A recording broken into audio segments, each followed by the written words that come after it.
Tamam, mən çox vaxt almayacağam. Dəyərli millət vəkilləri, hörmətli həmkarlar, hörmətli bizi izləyən Azərbaycan xalqı.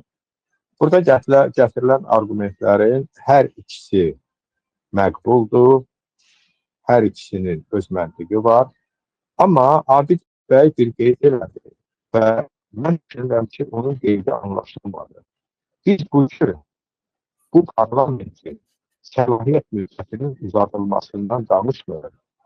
Biz bugün parlamentin nizamnaməsinə, reglamentinə, dəyişikliklərdən danışırıq. Bundan sonraki mərhələdən danışırıq. Mən anlamıyorum ki, niyə insanlar bu barədə çıxış edirlər, hörmətli həmkarlarımız və çıxışdan görünür ki, anlaşılmıyıqdır. Söhbət elə gedir.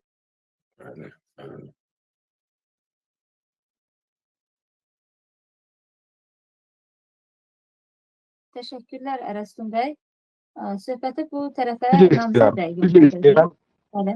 Üzr istəyirəm, mikrofon bağlandı, fikrimi tamamlaya bilmədim.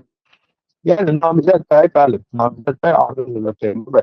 Mən Teymur bəy, bir dostasına iradını bildirmək istəyirəm. Bu parlamenti heç bir parametrlə, heç bir halda həqiqətlə eyniləşdirmək, paralel aparmaq, belə uğursuz mübahisələr lazım deyil. Burada insanlar, səbətkar insanlar toplaşıqdır. Bizlər deyirik, tutalım ki, laf götürdük biz, deyək ki, nizamnaməyə zidd etdik, deyiləm. Məsələn, Erastum Bey, mikrofonunuzda nəsə problem var, səsiniz çox pis gəlir, qaydasına sala bilərsiniz. Tamam.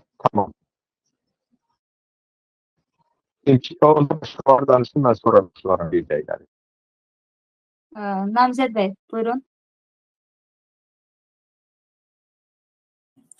Çox sağ olun, hörmətli sədir. Xatirə xanım, mən də düşünürəm ki, çıxışlar qutaranda mən ümumiyyətlə qısaca bir neçə cümlə ilə hamısına fikrimi bildirərəm. Onu da verərsiniz mənə söz. Çox sağ olun. Teşekkürler. Onda söz verilir Rövşən Qəmbərova. Rövşən bəy, buyurun. Teşekkür ederim. Xahiş edirəm, əlimi salın. Aşağı əlim qalıb ekranın ortasında.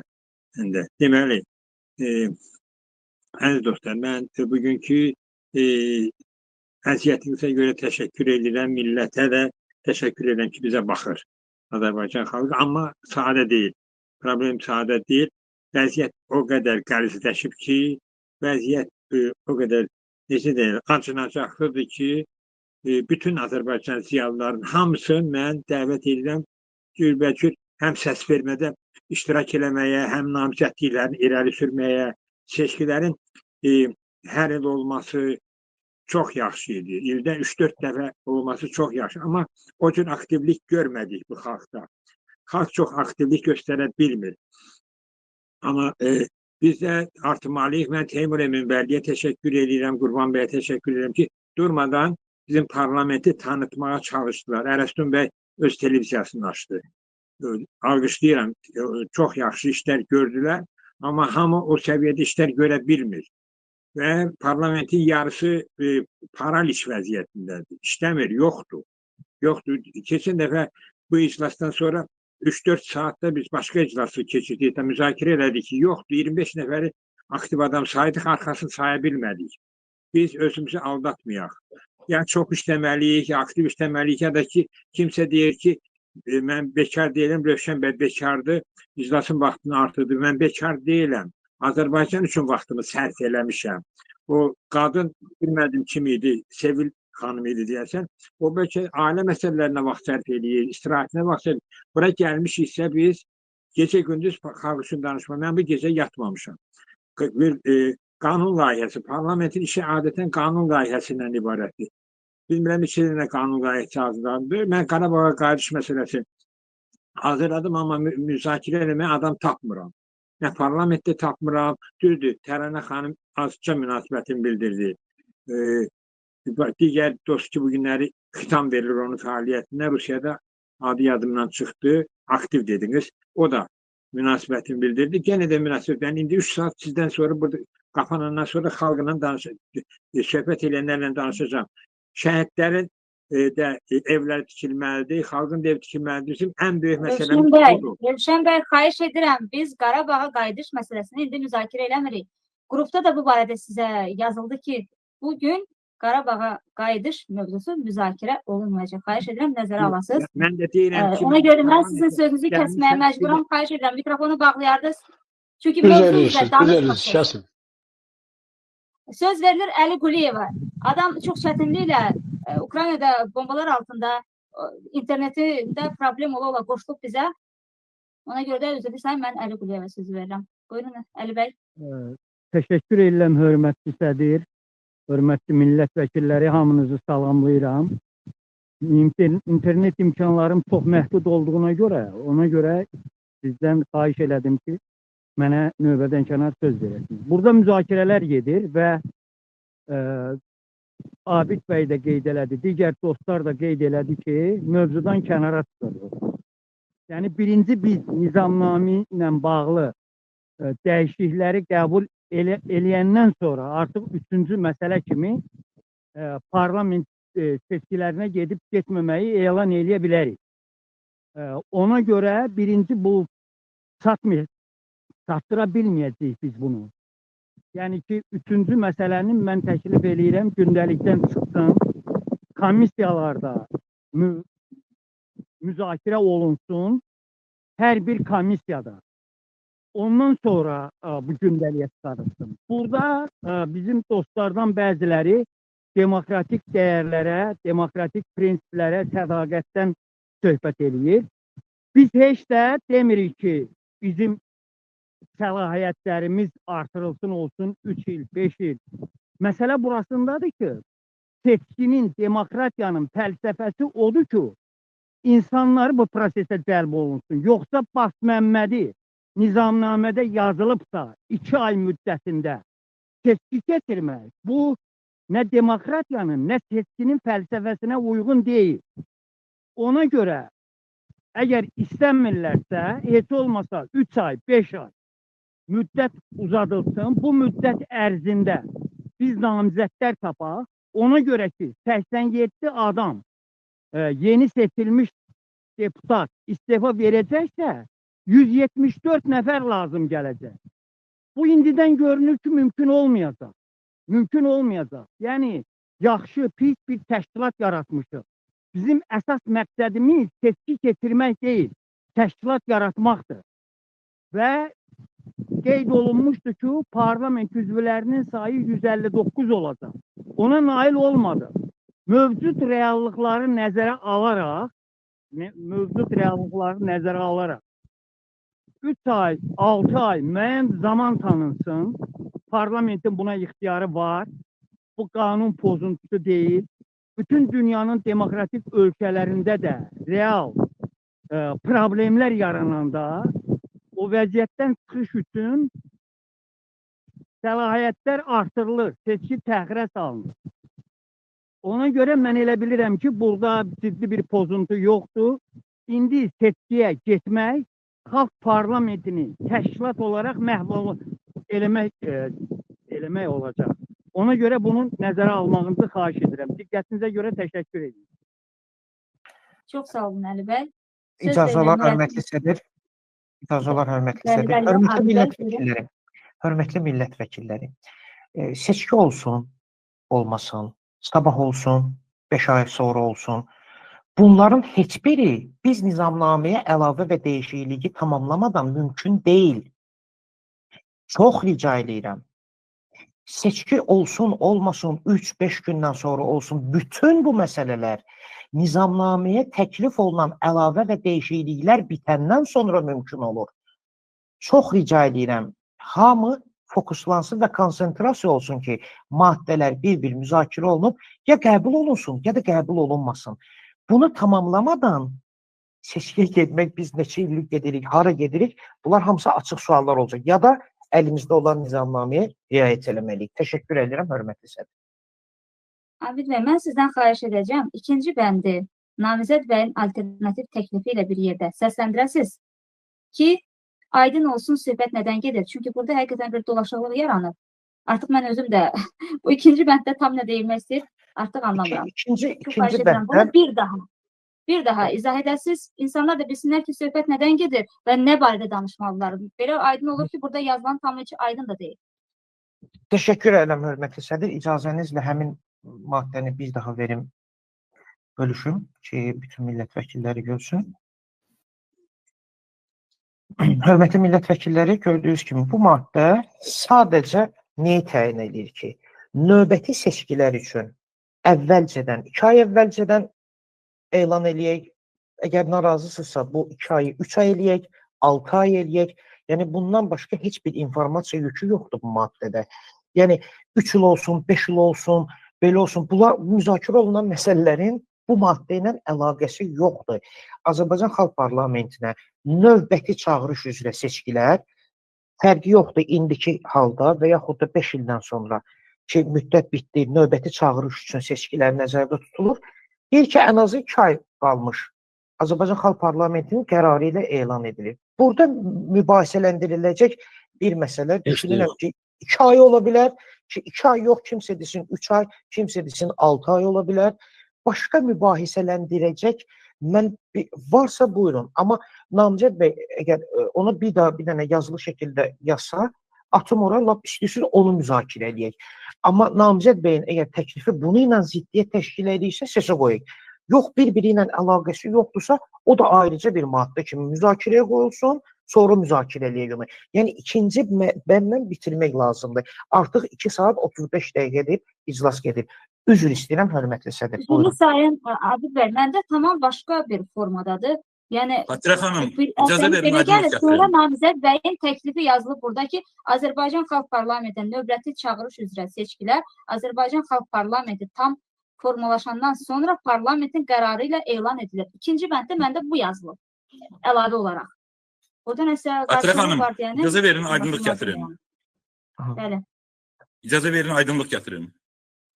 Buyurun. Çox sağ olun, minnətdarım. Hörmətli millət vəkilləri, bu ikinci bəndi biz müzakirə edirik. O deməkdir ki, bu ikinci bənd qəbul ediləndən sonra gündəlikdəki üçüncü məsələ var. Yeni seçkilərin elan olunması, o qüvvəyə minir və biz 2 ay ərzində yeni seçkilər keçirməliyik. Başa düşdünüz? Bir də izah etməyə məncə ehtiyac yoxdur. Bu bəndin qəbul olunması ilə biz artıq qərara gəlirik ki, 2 ay ərzində yeni seçkilər keçirilməlidir və gündəlikdəki üçüncü məsələ də buna qoyulub.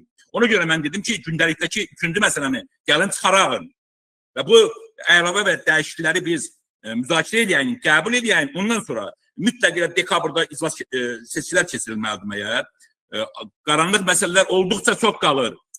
Dostlar dedilər, Ataxan bəy dedi ki, biz mütləq o 1 illik məsələyə əməl etməliyik. Yaxşı, əməl edindən sonra biz rotasiya qaydasında da arada 5-7 millət vəkilinə səlahiyyət vermişik. Onda belə çıxır ki, onların da 1 illik, onlara da heç vaxt şamil oluna bilməz. Onların da 1 illik müddəti qutarandan sonra biz aprel ayında əslində yenidən əsas seçkilər keçirdik. İkinci çağırışa yenə də seçkilər keçirdik. Belə çıxır ki, ikinci çağırışa biz 5 dəfə seçki keçirəcəyik. 2 dənə rotasiya, 4 dənə aydında bir keçiriləcək seçkilər kimi. Çünki hər birində biz millət vəkili seçmişik. Onların da müddəti 1 ildən sonra başa çatır. Təsəvvür edin, biz 2026-cı ildə 5 dənə seçki keçirməliyik. Öz əsas seçkilər.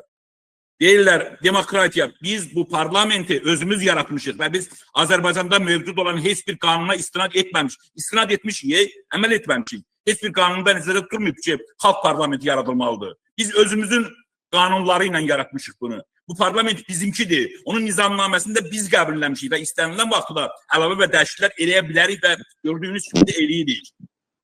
Demokratik sözlər, o qanatlı sözlər istifadə eləmək olar. Əməl edən. Deyirlər ki, bizə kimsə irad tutacaqdır. Kim bizə irad tutacaqdır? O bizə irad tutmaq istəyənlər gəlsinlər bu parlamentin üzvü olsunlar. 1 il ərzində kim bizə irad tutdu? Bir nəfər də siyasi xadim parlamenti özünü görünməzliyə vurdular, gəlmədilər. Biz formalaşdırmışıq yaxşı, pis, düşünürəm ki, yaxşı parlament formalaşdırmışıq. İndi onu buraxmalıyıq və 200 nəfər, ən azı 200 nəfər biz əlavə namizəd gətirməliyik ki, o əvvəlki parlament üzvləri aktiv olan 70 nəfər dora düşsün. Mən nəyə müdafiə edirəm? Biz əmək haqqı alırıq, dostların hansısa dedi, əmək haqqı alırıq. Biz güc daşıyırıq. Dinimizdə xalqın yükünü daşıyırıq. Və ona nə maşın veriblər bizə. Mən dəfələrlə demişəm. O Mercedeslərimizi dəyişməyəcəyik. 7000 maaş almırıq. Biz yük daşıyırıq və bu yükün bir ildən sonra da daşımağı öhdəmizə götürürük. Burada qeyri-qanuni, antidemokratik olan nədir? Başa düşürəm. Mən xahiş edirəm, bu məsələyə diqqətli olan, biz bu parlamentin bu taleyini həll edirik bu məsələlərlə. Çox sağ olun diqqətinizə görə. Xatirə xanım, olar mı? Replika olar mı? Bəli, Ataxan bəy. Buyurun. Təşəkkür edirəm. Bizim dostumuz Namizəd bəy çox emosional çıxış elədi. Düşünürəm ki, bu cür çıxışlar insanın səhhətinə təsir göstərə bilər. Mən şəxsən istəməzdim. Namizəd bəy hardasa buradakı bizim fəaliyyətimizdən onun səhhəti nəsə bir problemlə qarşılaşsın. Ataxan bəy, narahat olmayın. Mənim fiziki səhhətim çox möhkəmdir. Çox sağ olun. Narahatlığına görə də minnətdaram. Təşəkkür edirəm. Deməli, nizamnaməyə görə, Azərbaycan Xalq Parlamenti nizamnaməsinə görə iki cür seçkilər var. Əsas seçki, bir də əlavə seçki. Namizəd bəy, siz dediyiniz biz bir neçə dəfə il ərzində əsas seçki keçirməliyik, düzgün söhbət deyil. Hər bir çağırış seçkisi əsas seçkisidir, əsas seçkidir. Əgər əsas seçkidə parlament formalaşmayıbsa tam tərkibdə əlavə seçkilər keçirilir. Bəli, biz növbəti ildə parlamentimizi yeni relsə keçirmək üçün indi nizamnamənin qəbul etdiyi əlavə və dəyişiklərin tələbləri baxımından yeni relsə keçirmək üçün biz növbəti ildə 3 seçki keçirməliyik. Necə ki, keçən il artıq, yəni əslində keçən il deyil, 2025-ci il ərzində 2 ya da 3 əlavə seçki keçirmişik. Və həmən əlavə seçkilərdə səlahiyyət müddəti başa çatmış millət vəkilləri ilə bağlı yenə də əlavə seçkilər keçirilər. Amma təbii ki, onlar bir illə yox, indi qəbul etdiyimiz nizamnaməyə əsasən yeni müddətə seçiləcəklər. O zaman artıq parlament tam tərkibdə yeni relsə keçəcəkdir. Xahiş edirəm bu məsələləri qarışdırmayın. Əlavə seçki, əsas seçki. Bu cür qarışdırma olanda millət vəkillərimizə bir qorxu hissi yarana bilər. O ki qaldı, seçkilərin müddətinin uzadılması.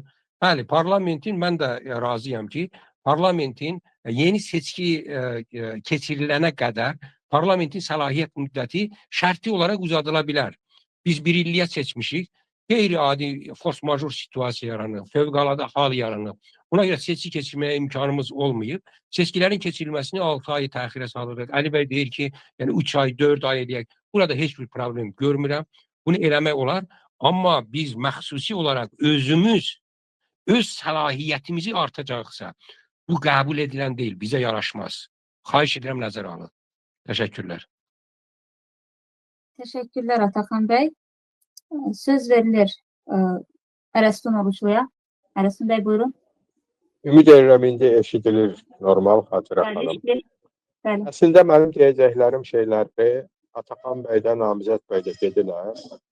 Sadəcə bir şey əlavə eləmək istəyirəm. Gəlin bu ifadələri bu parlament tribunasından işlətməyək ki, kimlərsə qorxur, nəyisə itirməyə. Əziz dostlar, dəyərli həmkarlar, bu məclisə toplanan insanların canından savayı itirəcək heç nəyi yoxdur. Və əldə elədikləri də təhdidlərdir. Kimlərinsə yersiz, mənasız istehzalarıdır. Hansılar ki, 10 illər boyu əlini ağdan qarıya vurmuyor. Heç bir iş görmüyor. Görübsə də dağıdıcılıqla məşğul olub. Bu insanların təhqirlərinə, böhtanlarına məruz qalmaqdır bu parlament üzvlərinin əldə etdikləri. Buna görə gəlin bir-birimiz haqqında belə fikirlər, yəni öz həmkarlarımız haqqında, özümüz haqqında belə fikirlər dilə gətirməyək. Qaldı məsələnin, bəli, Ataxan bəy çox gözəl izah elədi. Force major situasiyalarda parlamentin fəaliyyət müddəti uzadıla bilər. Yəni, bu mümkündür və əslinə baxsaq, Azərbaycanda bugünkü vəziyyəti force major adlandırmasaq da, sırf siyasi mənada, iqtisadi və sosial mənada, sərhədlərin bağlılığı mənasında, hüquq və azadlıqlar mənasında Azərbaycan onsuz da force major situasiyadır. Buna görə qaydaq müzakirəmizə, müzakirə olunmalı bəndə. Qalan şeylər deyildi, ona görə mən çox vaxt almaq istəmirəm. Təşəkkür edirəm. Təşəkkürlər Rəsul bəy. Şəxsən mən belə hesab edirəm ki, biz bir il ərzində əgər sayımızı 159-a çatdıra bilməmişiksə, yəni mən əminəm ki, bu reqlament nizamnamə yazılanda nəzərdə tutulurdu ki, bir il ərzində əlavə seçkilər sayəsində biz sayımızı 159-a çatdıracağıq. Çatdıra bilməmişiksə, əgər 99 nəfər isə, vacib deyil ki, Azərbaycanda force major vəziyyət olsun. Bizim təşkilatımız özü bu dəqiqə force major vəziyyətdədir. Force major vəziyyətdə olan bir təşkilat yenidən əsas seçkilərə qısa vaxt ərzində, 2 ay ərzində gedərək bütün problemlərini həll edə biləcəyinə şəxsən mənim bir millət vəkili kimi, parlamentin sədri kimi münasibət bildirmirəm. Bir millət vəkili kimi mənim çox böyük şübhəm var. Xüsusilə də burada mən müzakirələrdə, qrupda qoyulan müzakirələrdə belə bir münasibət gördüm ki, bizim əlimizə parlament keçib və sanki fürsətdən istifadə edərək kimi öz səlahiyyətlərimizi artırmağa çalışırıq. Mən şəxsən bu tip mesajları özüm üçün təhqir hesab edirəm. Çünki mənim əlimə parlament keçməyib, şəxsən mənim əlimə. Biz bu parlamenti yaradanlardanıq.